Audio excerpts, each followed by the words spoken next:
Mark chapter 3, verse 20 to 30. Umuwi na si Jesus pero sinusundan pa din siya ng maraming tao. Kaya wala silang oras kumain. Sinasabi na ng mga tao na nababaliw na siya. Kaya pinuntahan siya ng mga kapamilya niya para pigilan siya. Sinasabi naman ng mga teachers ng law na galing sa Jerusalem, sinapian siya ni Beelzebul, ang leader ng mga demonyo. Binigyan din siya nito ng kapangyarihang magpalayas ng iba pang mga demonyo. Dahil dito tinawag ni Jesus ang mga tao at nagkwento siya ng ilang parables. Bakit naman papalayasin ni Satan ang sarili niya? Mawawasak ang isang bansa kung naglalaban-laban ang mga tao dito. Mawawasak naman ang pamilyang nag-aaway-away ang mga miyembro. Ganon din ang mangyayari sa kaharian ni Satan kung sila ang mag-aaway. Babagsak ang kaharian niya. Hindi mananakawan ng bahay kung malakas ang taong nakatira doon. Kailangan mo ng itali ang malakas na tao bago nakawan ng bahay. Ito ang sigurado. Papatawarin ng mga tao sa mga kasalanan nila at sa kahit anong masamang sasabihin nila. Pero kung sino man ang mambastos sa Holy Spirit, never patatawarin ng taong yun kasi nakagawa siya ng kasalanan walang hanggan. Sinabi ito ni Jesus kasi sinasabi ng mga tao na sinapian siya ng masamang espiritu. Grabe yun, no? Meron palang ganun, Kuya A. Kasalanang walang hanggan. Kasalanang never patatawarin. And that is the sin against the Holy Spirit. This word came from Jesus. And in other words, these words came from the Word who became flesh. And it's really important to take note of this. Na wag nating i-mock or mag-scoff over things that we don't understand. Especially yung mga gawain para sa Diyos. Mamaya kakatawa mo, kakalait mo, nakakagawa ka na pala ng kasalanan laban sa banal na spirito, sa Holy Spirit. And this kind of sin is the unpardonable sin, ang tawag po dito. Ito po yung kasalanan ng mga leaders, ng teachers ng law that time, na tinatawag nila na yung ginagawang pagpapagaling ng banal na espiritu, yung ginagawang pagpapalayas ng masamang espiritu, ng banal na espiritu, tinawag nilang gawain ng leader ng mga demonyo na si Beelzebul. That's an accusation against the Holy Spirit. Hindi lang siya against kay Jesus Christ at that time. And ang tindi lang ng pinagdaanan ni Jesus, no? Ano yun? Umuwi na si Jesus pero sinusundan pa rin siya ng maraming tao kaya wala silang oras kumain. Wala ka nang kain. Ako pag wala akong kain, grabe po yung ano ko. Bilis ko mapikon, mainis. Pag gutom na po ako, parehas kami niya ni Andrew eh. Huwag niyo kaming gutumin. Kasi di kami matino. Ayan, pag gutom. So, pero kaya ako siya nasabi, wala na siyang kain. Tapos maririnig pa niya na may mga taong nagsasabi na nababaliw na siya. Mga tao. Di ba ito yung mga taong pinagagaling niya? Ito yung mga taong tinuturuan niya na naaamhis sa kanya kasi may authority siya mag-preach. Pero they are the same people who also say na nababaliw na ata to. Di na kumakain. No? Tapos puro na lang siya ganyan pagpapalay sa masamang espiritu pagaling ng pagaling. Di na siya kumakain. Pati mga disciples niya di na makakain. And dahil doon sa mga ganong usap-usapan, kapamilya niya naman pumunta. And bakit sila pumunta? To support him? Hindi, para pigilan siya. Diba? Minsan, they are the people you really want to support you, pero they are the ones who will, stop you from doing what you think God is telling you to do, no? Minsan, mahirap yon yung part na yun. Pero, Jesus also experienced that. Diba? Kaya nga, ang ganda lang isipin na, grabe yung Diyos, no? Hindi niya hinayaan yung sarili niya to be detached from people. Kasi kung tutuusin, pwede naman eh. Wala tayo, Diyos pa rin siya. Diba? Pwedeng, he could care less of us. Diyos pa rin siya. Dakila pa rin siya. He's still most powerful, all-knowing, ever-present God.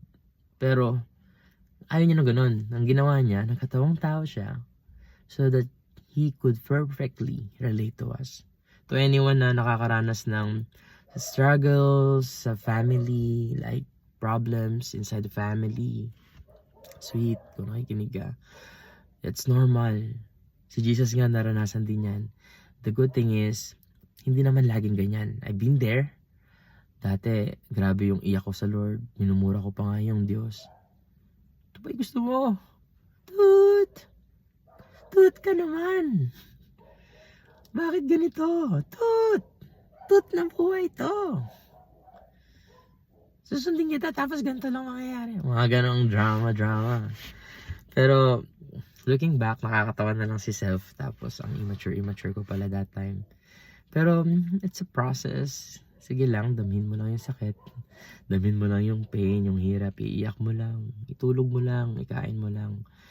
Tulog mo ulit. Tapos pagising mo, pwede ka na ulit gumawa, sumunod sa pinagagawa ng Lord. So, si Jesus naranasan niya yun. Nasabihan siya ng against sa kanya ng mga taong pinagagaling niya, pinaglilingkuran niya. Nasabihan siya na sinasapian ng masamang espiritu. Tapos, mapigilan ng sariling pamilya. Siyempre, concern lang din naman yung family. No? Tigilan mo na nga yan. Ano ginagawa mo? Siyempre, may mga kapatid na si Jesus di ba? Si Virgin Mary, virgin lang po siya nung pinanganak si Jesus, pero hindi po siya nanatiling virgin. Para po sa kaalaman ng marami, nagkaroon po siya ng mga kapatid na babae at mga lalaki. So, Beelzebul. Every time naririnig ko yung Desert Moon, naririnig ko, oh, Beelzebul. Diba? Oh, Desert Moon. Ayun na yung kanta, pero parang narinig ko Beelzebul. Ibig sabihin ba nun, yung kanta para sa demonyo nilikha ng Illuminati? Hindi po. Huwag po natin ibigay ang art sa demonyo. May authority tayo na magparayas, diba? Bakit mo ibibigay yung art? Kanta, painting, games, they are all forms of art po yan. Gawa sila ng tao, nilikha ng tao for people to find beauty in it. That's what art is, diba? Nung narinig namin kami ni Mrs. yung aura, gusto namin yung aura. Sabi ko, love, ayun yung pangarap ko, yung makasulat ng kanta na magiging tatatak sa tao, tapos LSS yung tao, tapos alam mo yun, yung parang na-immortalize yung yung isang bagay, lalo yung kanta, di ba, may mga patay ng singer pero yung kanta nila buhay pa. Parang ang sarap lang na makalikha ng isang bagay na parang nakaambag ka dun sa joy ng mga music lover, yung gustong-gusto nila yung tugtog mo. So yun, ayun na naman, drifting away, araw ng gulo ng utak mo. Pero yun, balik tayo sa topic. Sabi ni Jesus, this is very important. Mawawasak ang isang bansa kung naglalaban-laban ng mga tao dito. The Roman Empire is the strong empire who colonized the Israelites, or yung bansa nila at that time. And the Roman Empire is so strong. Walang nakatalo talaga sa Roman Empire na tagalabas kasi ang laki ng imperyo nila. Pero the fall of Rome happens when the leaders inside didn't unite. Naglaban-laban. Iba-iba ng gusto. Nagkagulo. The Roman Empire fell from within. It's kind of prophetic when Jesus said this, but also He's referring to those teachers of the law. Grabe yung niya, no?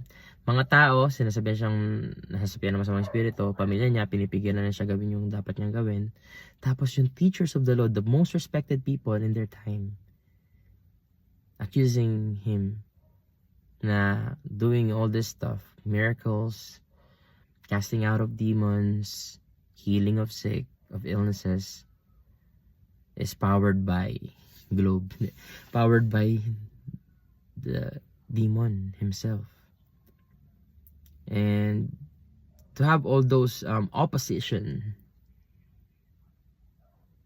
Jesus will be able to relate to us who are experiencing oppositions in our time. And applicable pa rin tong word na to up to this time. I-apply natin sa government natin. Masisira tong bayan na to kung maglalaban-laban yung mga tao dito. 'Di ba? Yung nagkakampi-kampi. 'Di ba? Ang natatawa ko sa mga Pinoy, no? Kay Duterte ako. Kay Lenny ako. Kay Marcos ako. Hindi ba pwedeng lahat tayo sa Pilipinas? Para sa Pilipinas ako. Wow, ang patriotic naman ni Kuya A. Hindi, meron totoo, 'di ba? Kaya sino ba dapat yung i-pledge natin ng allegiance to? Tao ba dapat? Hindi eh. Huwag tayo sa tao maging loyal. Maging loyal tayo sa bansa natin. Pinanganak tayo dito. Kaya tayo nagbabayad ng buwis. Hindi ito burden yung buwis. Kasi we are able to do business here in our nation, in our country. And taxes is not, it's kaya nga hindi tawag pay your taxes eh. Return your taxes. Kasi pagbabalik lang to sa bansa kung saan ka nagkaroon ng negosyo, ng kita. Taxes, kung technically speaking, pag-aari siya ng bansa kasi hindi mo ka naman at the first place, hindi ka naman mag-earn without this is kung saan ka nag-earn.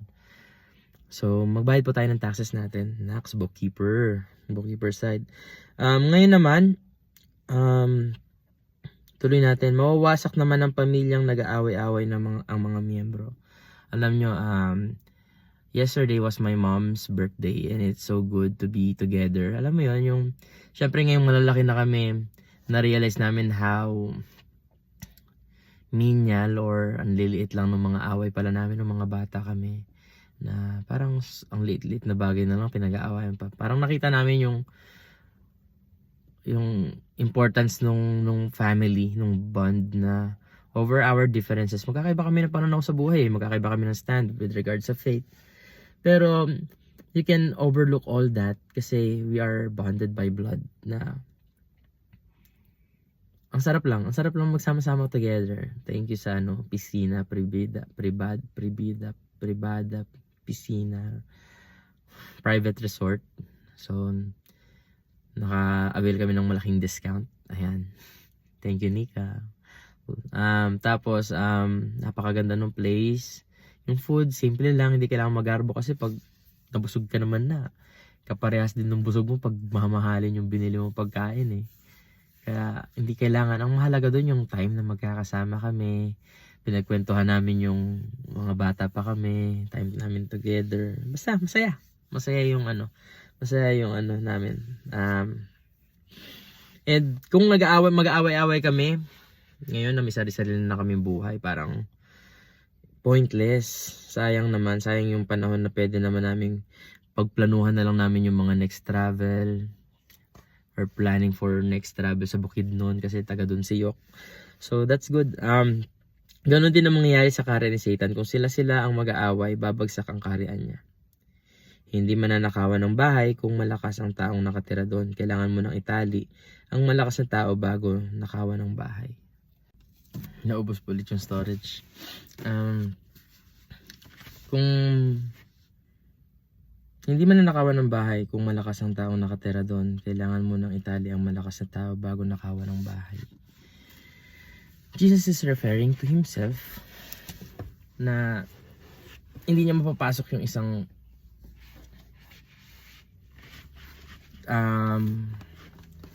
tao. Kung yung nandoon sa tao na yun malakas, kailangan itali niya muna ito bago niya nakawan. Bakit niya nirefer yung sarili niya sa magnanakaw? Technically, that's what Jesus is doing. He is snatching us. He's snatching people from the fangs of the enemy. Alam mo yung kagat-kagat na ng leon? Yung tupa. Tapos ginagano ni Jesus yung panga. Akin to. Parang ganon yung picture niya. And ang kulit lang nun ng analogy bakit na-refer niya yung sarili niya sa magnanakaw. Kasi whenever Jesus cast out demons or demon from a possessed man, he's doing it spiritually. Pinapasok niya yung espiritu ng tao at pinalalayas niya yung espiritu na masama. And everyone na nakaranas ng freedom from the Lord Jesus Christ. Grabe yung naranasan kong freedom nung nakalaya ako sa galit. At saka sa lust and pride. Ayun yung tatlong the big three. Na nakalaya ako nung nakilala ko siya. Nung na-encounter ko siya. Everyone na nakaranas ng freedom from Jesus Christ will definitely have Him to be the master in the house. Kumbaga, yung katawan ko dati, ang nakatira dito malakas. Tatlo yung nakatira. Si galit, si lust at si pride. And Jesus cannot snatch me away from the fangs of the enemy kung hindi niya muna ibabayin tong tatlo na to. What he did, it's a long process. He can do it in a snap, right? Pero gusto ng Lord din yung process para sa atin matutunan natin. Marami tayong matutunan in the process eh. And ako, natutunan ko siya, process siya bago nawala. Hindi siya instant sa akin. But there are people who experienced like an instant healing from God, an instant freedom from the shackles of pride and lust. But on my case, it's a long process. Probably matindi rin kasi yung kapit kasi sa akin, tsaka mga big man na talaga sila eh. Na-feed sila ng maigi eh, sa puso at sa routine at sa sistema ng buhay ko. And when Jesus entered my life, He bind those big three and kick them out of it. And na-realize ko, wow, ganito pala mabuhay without lust. Pwede palang tumingin sa babae ng walang mahalay na pagnanasa. Oh Lord, ganito pala mamuhay ng may humility. Pwede pala akong maging pinakamababa sa lahat at lahat sila mas magaling or mas importante lahat ng iba. Na hindi pala siya degrading, hindi pala siya liberating pala talaga kapag humble ka. Akala ko dati, nakaka-degrade ng pagkatao, nakakababa ng pagkatao, pero hindi. It's really liberating when you live in humility. And then, wow, ganito pala pakiramdam na mawala yung galit. It's so good to live life. Dati, napakabasa-gulero ko kasi nga, punong-puno ko ng galit. But God, ganito pala. Lord, thank you sa pagpapalayas mo sa kanila, pero pwede ba dito ka magstay? Ganun yung nangyari. Jesus, stay here.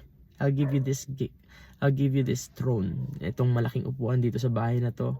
Iyo to. Pwede bang dito ka lang? Sabi ni Jesus, I give you the Holy Spirit. For that request, I'll give you this.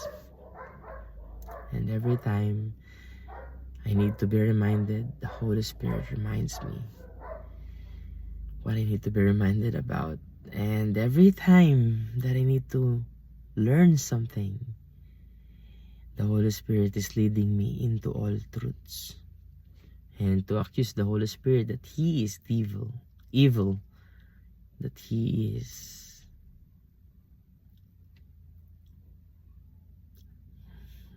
what He is not. And that is unpardonable talaga. And ikaw na nag-i-start sumunod sa Panginoon, you're trying to know Him better. That's why you're listening to this podcast. Podcast. That's why you're listening to this vlog. Kasi somehow, you wanna know God. You wanna serve Him. Hindi mo lang alam kung paano. Keep on searching. Keep on listening and invite Him in your life. And di ko alam kung ano yung big three dyan sa'yo, sa buhay mo. Pero nung sa akin, nung tinali ni Jesus yung tatlong yun, mga mama talaga yung pride, lust, at anger sa akin. I still need to do some anger management hanggang ngayon. Pero the Holy Spirit is with me all throughout. And I think that's what you exactly need right now. The Holy Spirit. But the Holy Spirit cannot come in. Ang bagong wine, the Holy Spirit, cannot come into an old wineskin. Yung lumang ikaw. You have to be born again. Being born again is not a religion. You have to be born again in the Spirit. Hindi ibig sabihin babalik ka sa sinapupunan ng nanay mo. Hindi. In the Spirit, you have to be renewed. Maging bagong nilalang. And how to do that? Magsisi sa kasalanan, aminin mo na mali yun, pagsisihan mo,